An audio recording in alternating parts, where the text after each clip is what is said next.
Se habla de juegos indefensos y este al parecer también era uno de ellos. Al menos así lo veíamos mis tres amigas y yo. Hicimos lo que para nosotros parecía ser una tabla ouija en un papel cualquiera. Dibujamos las letras, los números, el sí y el no, con una pequeña argolla que tenía mi amiga. La usamos para que se movieran las respuestas. Era, como le dije antes, un simple juego. Yo me había quedado sola en casa porque mis padres habían viajado y no regresarían hasta el día siguiente. Estábamos allí con permiso de todos nuestros padres. Así que no es que sintiéramos que estábamos haciendo algo mal hecho, solo queríamos jugar. Intentamos invocar a mi abuelo Pedro, que ya llevaba algunos años muerto. Hicimos varios intentos, donde le preguntábamos si estaba con nosotros, pero aquel pequeño anillo no se movía. Nos reímos, hicimos algunas viandas para comer y seguimos así.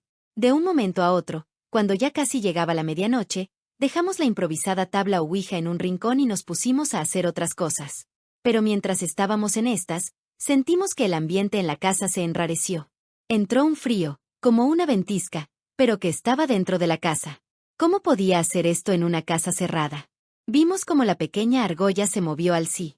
La última pregunta que habíamos hecho era, «Abuelo, ¿estás aquí?» Todas nos miramos sorprendidas y, aunque sí sentimos cierto temor, corrimos a donde estaba la tabla y empezamos a preguntarle, «Abuelo Pedro, ¿eres tú?» Debo confesar que, hoy todavía, me causa terror. Pero en aquel momento era como la adrenalina que nos llevaba a lo que estábamos viviendo. Vi mover esa argolla al decir sí. El abuelo, ¿te acuerdas cuando jugabas conmigo?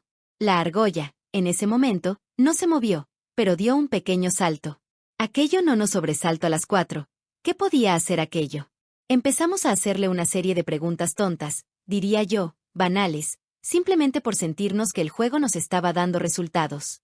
De un momento a otro, le pregunté a mi abuelo si recordaba mi segundo nombre, y lo hice porque en alguna ocasión leí que si aquello que nos está respondiendo no es esa persona, que esperamos, se va a confundir en el momento en que se le haga una pregunta de la cual él no sabe la respuesta. Y sí, ¿qué lo hizo? La tabla empezó a mecerse sobre la mesa, a sonar, como si en verdad estuviese poseída. Dentro de la habitación se hizo un remolino enloquecido que tiraba sillas y cuadros por todos lados. Nosotras gritábamos aterradas por lo que estábamos viviendo. Aunque no veíamos alguna presencia, sí sentíamos un rugido infernal que lo cubría todo. ¿Qué podíamos hacer? Salir corriendo de allí. Salimos de mi propia casa y nos fuimos a la casa vecina a pedir el teléfono prestado para llamar a mis padres. Lamentablemente, teníamos que contarles la verdad, porque cuando volvieran, la casa iba a ser un manicomio. Mis padres nos autorizaron para ir a la casa de una de mis amigas, que era la que más cerca vivía. Ellos volverían a la mañana siguiente a ver de qué se trataba todo aquello. Cuando entramos a la casa, todo allí era un caos, como no lo suponíamos. La tabla que habíamos hecho manualmente no se encontraba por ningún lado. Mis padres me miraron con cierto recelo, con una malicia que no entendía en ese momento, pero que después me dijeron, organizamos todo en casa y allí no pasaba nada. Simplemente, me dijeron que creían que todo esto lo habíamos hecho para poder ir a dormir a la casa de nuestra otra amiga, quién sabe qué planes teníamos. ¿Fue lo que dijeron ellos o lo que pensaron? La casa después de que fue organizada y todas las cosas volvieron a su lugar parecía una casa normal. Pero cuando llegaba la noche, era otra cuestión. Lo primero que se escuchaba era como canicas que rodaban por toda la casa, cientos de ellas. Iban por toda la casa, canicas que nosotros no podíamos ver, solo escuchar. Esto duró aproximadamente 1 hora y, cuando terminaba, se escuchaba un rugido como de un animal herido en la casa. Rugido que yo conocía muy bien, era el mismo de esa noche. La casa se volvió un infierno. El sonido de las canicas al principio y esos rugidos aterradores en la casa, casi toda la noche, era de todas las noches.